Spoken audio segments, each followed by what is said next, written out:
दोस्तों, स्वागत है आपका इस चैनल की एक नई हॉरर स्टोरी में। और आज की ये कहानी एक सच्ची घटना पर आधारित है। और ये एक इस तरह की घटना है जिसमें पुलिस ने खुद माना था कि उस घर में जो भी घटनाएं हुई थी उसमें किसी इंसान का नहीं बल्कि खूंखार आत्माओं का हाथ था। आज की यह घटना 1991 में स्पेन के मैड्रिड शहर में घटी थी। और जिस घर में यह घटना घटी थी उस घर का नाम है लुइस मारियान।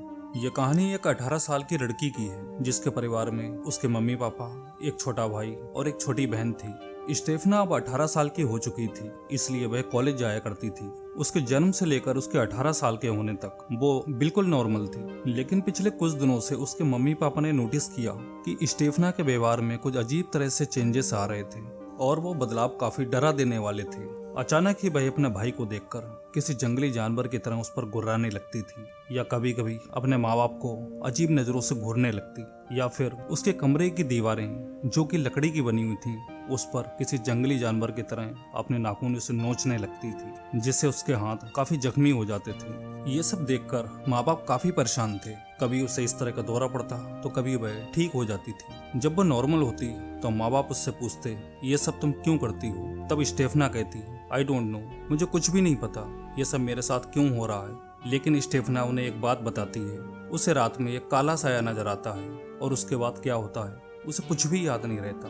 एक दिन स्टेफना की मम्मी उसके कमरे की साफ सफाई कर रही होती है, तब उन्हें एक बहुत ही शॉकिंग बात पता चलती है। और वो शॉकिंग बात ये होती है कि स्टेफना जादू टोना और तंत्र मंत्र की किताबें पढ़ती थी।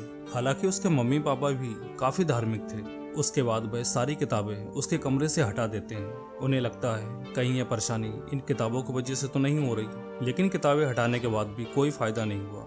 इसके साथ ही उसकी जिस्मानी हालत और खराब हो रही थी, जिसकी वजह से वह काफी कमजोर लगने लगी थी। उसकी इस बिगड़ी हुई हालत को अब 6 महीने से ज्यादा का वक्त गुजर चुका था।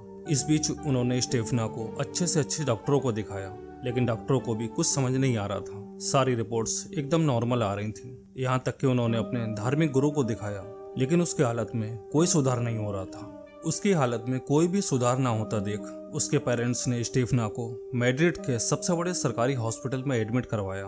वहाँ पर बड़े से बड़े डॉक्टरों ने उसका 3 हफ्ते तक लगातार इलाज किया, लेकिन नतीजा फिर वही का वही। जो भी रिपोर्ट करते सारी रिपोर्ट्स एकदम नॉर्मल आती। यहाँ तक अब डॉक्टर भी हार मान चुके थे। पर सवाल अभी वही का वही था कि जब सब कुछ ठीक है तो फिर हालत क्यों बिगड़ रही है। ये बात अगस्त 1992 की है। जिस हॉस्पिटल में उसका इलाज चल रहा था, अचानक एक दिन स्टेफना की मौत हो जाती है, जिससे परिवार सदमे में चला जाता है। वो घर का बना खाना खाती और परिवार से बातें भी करती।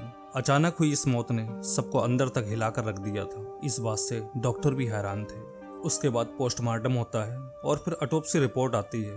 लेकिन रिपोर्ट में सिर्फ एक ही बात मेंशन की गई थी कि अचानक दिल की धड़कन रुक जाने से स्टेफना की मौत हुई है।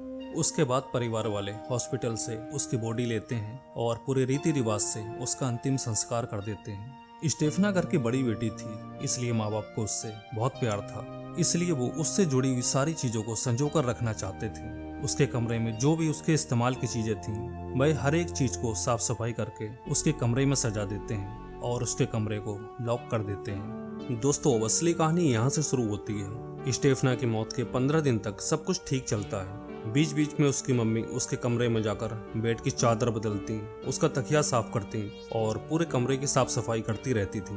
लेकिन एक दिन स्टेफना की मम्मी ने कमरा खोला तो वो हैरान रह गई, क्योंकि उस कमरे की हालत पूरी तरह से बदली हुई थी। तकिया नीचे पड़ा था, चादर कहीं और पड़ी थी और सारे खिलौने फर्श पर पड़े थे। उनको लगा शायद किसी पड़ोसी की हरकत होगी। उन्होंने सब कुछ पहले की तरह सेट किया और कमरा बंद कर दिया। 4 दिन के बाद उसकी मम्मी उस कमरे को दोबारा खोलती है, लेकिन कमरे की हालत पहले की तरह थी। सारा सामान फर्श पर बिखरा पड़ा था। दीवार पर टंगी तस्वीरें उल्टी हो चुकी थी। यहाँ तक कि जीसस क्राइस्ट की तस्वीर भी उल्टी हो गई थी। उसके मम्मी पापा को कुछ समझ नहीं आ रहा था आखिर ये कौन कर रहा है और क्यों कर रहा है। उसके बाद एक नई चीज शुरू हो गई। रात को स्टेफना के कमरे से अजीब अजीब सी डरावनी आवाजें आने लगी। उन आवाजों में सबसे खास बात ये थी, मम्मा मम्मा, जैसे स्टेफना अपनी माँ को बुला रही हो। घर वाले बाकायदा उसकी आवाज को सुनते हैं, जैसे दर्द या तकलीफ में वह अपने पेरेंट्स को बुला रही हो। परिवार वाले घबराकर कमरा खोलते हैं और जैसे ही कमरे के अंदर जाते हैं उन्हें एहसास होता है जैसे अंदर ठंडी हवाएं चल रही हैं। जब वह खिड़की खोलकर बाहर देखते हैं तो बाहर कोई हवा नहीं चल रही थी और कमरे का हाल वैसा ही था, सारी चीजें बिखरी पड़ी थी। एक नई चीज उन्होंने कमरे में और देखी, कमरे की दीवारों पर पंजे मारने के निशान बने हुए थे। ये सब देखकर परिवार वाले काफी डर जाते हैं। एक बात तो उनको समझ आ चुकी थी, ये काम किसी इंसानों का नहीं है। उनको कुछ समझ नहीं आ रहा था आखिर इन आत्माओं से कैसे छुटकारा पाया जाए या फिर अपना ये घर छोड़ दें। तब उन्होंने अपने पड़ोसियों को ये सब बताया। उनके पड़ोसियों ने भी कहा, आपके घर की आने वाली अजीब आवाज़ें हमें भी सुनाई देती हैं। अब स्टेफना के मम्मी पापा को पड़ोसी के रूप में गवाह मिल गए थे, ताकि अगर उन्हें पुलिस की जरूरत पड़े तो ये गवाह उनकी मदद कर सकते थे। अब तक स्टेफना की मौत को 1 महीना गुजर चुका था, पर एक दिन अचानक जिस कॉलेज में वह पढ़ती थी, वहाँ की 2 टीचर स्टेफना के मम्मी पापा से मिलने आ जाती हैं और उनको बोलती हैं, हम स्टेफना के बारे में आपसे कुछ बात करना चाहते हैं। हालांकि ये बात हमें आपको पहले बतानी चाहिए थी, पर हमें लगा शायद आप हमारी बात पर यकीन ना करें। तब उसके पेरेंट्स ने कहा, ठीक है, आप बताइए क्या बताना चाहती हैं। उसकी टीचर बताती हैं, ये बात आज से करीब 6-7 महीने पहले की है। कॉलेज में स्टेफना की जो सबसे करीबी दोस्त थी, उसके बॉयफ्रेंड की एक रोड एक्सीडेंट में मौत हो गई थी, जिसकी वजह से उसकी दोस्त काफी सदमे में थी। इस वजह से स्टेफना भी काफी परेशान थी। हमने ये भी सुना था कि स्टेफना काले जादू की किताबें पढ़ती है और अपने दोस्तों को बताती थी कि मरे हुए लोगों से बातें की जा सकती हैं, उनसे कम्युनिकेशन स्थापित किया जा सकता है। वो कहाँ रहते हैं, क्या करते हैं, क्या खाते पीते हैं, ये सब हम जान सकते हैं। फिर टीचर बताती हैं, एक बार की बात है, मैं कुछ काम से कॉलेज के स्टोर रूम में गई। वहाँ पर अमूमन कोई भी स्टूडेंट कभी नहीं जाता है। मैंने देखा वहाँ पर स्टेफना, उसकी करीबी दोस्त और साथ में उसके 2 और क्लासमेट थी, और मैं ये देखना चाहती थी वो सब वहाँ पर क्या कर रही हैं। वहाँ फर्श पर एक ओइजा बोर्ड यानी कि एक कार्डबोर्ड पड़ा था। दोस्तों, अगर आप ओइजा बोर्ड के बारे में नहीं जानते तो मैं आपको बता दूं, ये एक ऐसा कार्डबोर्ड होता है जिसके जरिए हम मरे हुए लोगों से बात कर सकते हैं। इस बात में कितनी सच्चाई है ये मुझे नहीं पता। कार्डबोर्ड के चारों कोनों पर लड़कियां बैठी थीं। मुझे कुछ समझ नहीं आ रहा था ये चारों वहाँ पर कर क्या रही थीं। उस कार्डबोर्ड के ऊपर बिल्कुल बीच में एक उल्टा गिलास रखा था। तीनों लड़कियों ने गिलास के ऊपर अपनी एक उंगली को रखा हुआ था और सबसे लास्ट में स्टेफना अपनी उंगली को गिलास पर रखती है। लेकिन जैसे ही स्टेफना अपनी उंगली को उस गिलास पर रखती है, बाकी की तीनों लड़कियां अपनी उंगली को एक झटके से हटा देती हैं, जैसे उन्हें कोई करंट लगा हो। फिर हम दोनों टीचर ने एक काफी डरा देने वाली चीज देखी।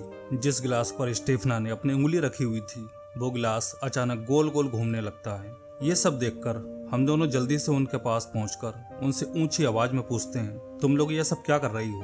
तब स्टेफना बताती है, मैं अपने दोस्त के बॉयफ्रेंड की आत्मा से बात करने की कोशिश कर रही हूँ। स्टेफना की ये बात सुनकर मुझे काफी गुस्सा आ जाता है और मैं उसको खूब डांटती हूँ और उसका वो कार्डबोर्ड जिससे वो आत्मा बुलाने की बात कर रही थी, उस कार्डबोर्ड को मैं फाड़ देती हूँ। लेकिन उस वक्त मैंने एक अजीब सी चीज देखी। मैंने जैसे ही कार्डबोर्ड को फाड़ा, उसमें से एक धुएं की पतली सी चादर निकली जो सीधा स्टेफना की नाक के अंदर जाकर गायब हो गई। ये बात हमें उस वक्त ज्यादा बड़ी नहीं लगी क्योंकि कार्डबोर्ड काफी पुराना था। हो सकता है वो धूल हो, लेकिन अब लगता है शायद वो स्टेफना की दोस्त के बॉयफ्रेंड की आत्मा थी। और ये बात बताकर टीचर अपने कॉलेज वापस चली जाती हैं। इधर स्टेफना के माँ बाप पहले ही परेशान थे। अब उन्होंने सोच लिया था कि अब इस घर को छोड़ देंगे। जैसे तैसे करके दिन गुजर जाता है और अब रात होती है, और रात के होते ही एक बार फिर कमरे से आवाजें आनी शुरू हो जाती हैं। स्टेफना के पेरेंट्स फिर उसके कमरे में जाते हैं और अंदर फिर वही ठंडी हवाएं चल रही होती हैं। कमरे का सारा सामान इधर उधर बिखरा पड़ा था। नीचे फर्श पर स्टेफना की फ्रेम में जड़ी हुई एक फोटो पड़ी थी। उसकी मम्मी ने उस फ्रेम जड़ित फोटो को उठाने के लिए जैसे ही हाथ लगाया, एक झटके से उन्होंने उस फ्रेम को वहीं छोड़ दिया। शायद कुछ बहुत ही अजीब हुआ था उनके साथ। फिर उसके पापा ने उस फ्रेम को उठाया। उस फोटो में स्टेफना मुस्कुरा रही थी, लेकिन अचानक ही फ्रेम के अंदर आग लग जाती है। लेकिन आग सिर्फ स्टेफना के चेहरे पर लगी होती है, बाकी पूरा फ्रेम सही सलामत होता है। ये देखकर उसके पेरेंट्स काफी बुरी तरह से डर जाते हैं और फ्रेम को वहीं पर फेंककर कमरे से बाहर भाग जाते हैं। उसके बाद वह एक कारपेंटर को बुलाते हैं और इस कमरे के दरवाजे पर बड़े बड़े कीले ठुकवाते हैं और दरवाजे के आगे घर के बड़े बड़े सोफे रखकर उस कमरे को हमेशा हमेशा के लिए बंद कर देते हैं। उसके बाद अगली रात आती है। परिवार के सब लोग गहरी नींद में सो रहे थे। अचानक स्टेफना के कमरे से चीखने की आवाजें और दरवाजे पीटने की आवाजें आने लगती हैं, जैसे कोई कमरे से बाहर आने की कोशिश कर रहा हो। अभी मुश्किल से कुछ मिनट ही गुजरे थे कि अचानक दरवाजे टूटने की बहुत तेज आवाज सुनाई दी। जब पेरेंट्स ने बाहर आकर देखा तो सोफा अलग पड़ा था और दरवाजे पर जो कीले लगवाए थे वो निकल चुके थे और दरवाजा पूरा खुला हुआ था। लेकिन इस बार जो एहसास उन्हें हर बार कमरे के अंदर होता था, वो एहसास इस बार उन्हें कमरे के बाहर हो रहा था। उनके आसपास ठंडी हवाएं चल रही थीं, लेकिन इस बार वह इतना डर गए थे कि कमरे के अंदर नहीं गए। उसके बाद उन्होंने अपने दोनों बच्चों को अपने कमरे में बुलाया और सबने एक साथ लेटने का फैसला किया। लेकिन आज की रात इस परिवार के लिए किसी कयामत से कम नहीं थी। अपने दोनों बच्चों को सुलाकर और कमरे की लाइट जलाकर हस्बैंड वाइफ आपस में बातें कर रहे थे। लेकिन अचानक ही स्टेफना की मम्मी का जिस्म अकड़ने लगता है। वो भयानक तरह से चिल्लाने लगती हैं। ये देखकर स्टेफना के पापा घबरा जाते हैं। वह उनके कंधों को पकड़कर जोर जोर से हिलाते हुए पूछते हैं, अरे ये क्या हो रहा है तुम्हें? लेकिन उनके वाइफ पर उनकी आवाज का कोई असर नहीं होता है और यह सिलसिला करीब 5 मिनट तक लगातार चलता रहता है। उसके बाद स्टेफना की मम्मी बेहोश हो जाती हैं और जब उनको होश आता है तो वह अपने हस्बैंड को बताती हैं कि कोई उनके ऊपर चढ़कर बैठ गया था, जो मेरा गला दबा रहा था, मुझे मारने की कोशिश कर रहा था। यहाँ तक कि उनके गालों पर खरोंचों के निशान बने हुए थे और ये निशान ठीक वैसे ही थे जैसे स्टेफना अपने कमरे की दीवारों पर बनाती थी। उस वक्त रात के 2 बज रहे थे। स्टेफना के बदलते व्यवहार से लेकर अब तक ऐसा पहली बार हुआ था कि किसी आत्मा ने उन पर डायरेक्ट हमला किया हो। उसके पापा ने मैड्रिड पुलिस को कॉल किया और 10 मिनट में ही पुलिस आ जाती है। उनके घर के लोग काफी बदहवास थे। पुलिस ने उन सबको पहले शांत कराया। तब उन्होंने अभी की पूरी घटना पुलिस को बताई और साथ ही अपने गालों पर खरोंचों के निशान भी दिखाए। ये देखकर पुलिस भी हैरान थी। अगर कोई था नहीं तो गला किसने दबाया और गालों पर पंजे के निशान किसने मारे? तब पुलिस टीम ने उनको काफी समझाया, आप डरिए मत, हम आपके साथ हैं। और अब तक सुबह हो चुकी थी। पुलिस थाने वापस जाकर केस रजिस्टर करती है और लुइस मारियान हाउस वापस आती है। फिर पुलिस स्टेफना के मम्मी पापा से इस घटना से जुड़े हुए काफी सारे सवाल पूछते हैं। तब उसके मम्मी पापा स्टेफना के बदलते बिहेवियर से लेकर अब तक की पूरी घटना बताते हैं। पुलिस को अभी तक उनकी बातों पर यकीन नहीं हो रहा था। तब स्टेफना के मम्मी पापा ने बताया, ऐसी पैरानॉर्मल एक्टिविटी दिन में नहीं सिर्फ रात को होती है। फिर पुलिस उनको बोलती है, ठीक है हम रात को वापस आएंगे, और ये बात बोलकर वह लोग थाने वापस चले जाते हैं। जैसे तैसे दिन गुजरता है और अब रात होती है। रात के 11 बजे से पहले ही पुलिस की 2 गाड़ियां लुइस मारियान हाउस पहुंच जाती हैं। पुलिस की टीम में 6 लोग होते हैं। 3 ऑफिसर्स स्टेफना के कमरे के बाहर बैठे होते हैं। बाकी के 3 ऑफिसर कमरे के पीछे खुलने वाली विंडो के बाहर पहरा देते हैं। 12 बजे तक सबको शांत रहता है। फिर अचानक ही कमरे से चीखने चिल्लाने और गुर्राने की आवाजें आने लगती हैं। पुलिस वाले एक दूसरे का मुंह देख रहे थे, आखिर अंदर कौन है। डरते डरते पुलिस स्टेफना का कमरा खोलती है और जैसे ही अंदर जाते हैं, अंदर ठंडी हवा चल रही होती है, जबकि बाहर का मौसम एकदम नॉर्मल होता है। पुलिस के सामने ही तकिया चादर सब इधर से उधर होने लगता है। उन्हें अपने कानों में किसी के हंसने की, सरगोशी करने की आवाजें आने लगती हैं। उनकी आंखों के सामने ही स्टेफना की तस्वीर नीचे गिर जाती है और उसमें आग लग जाती है।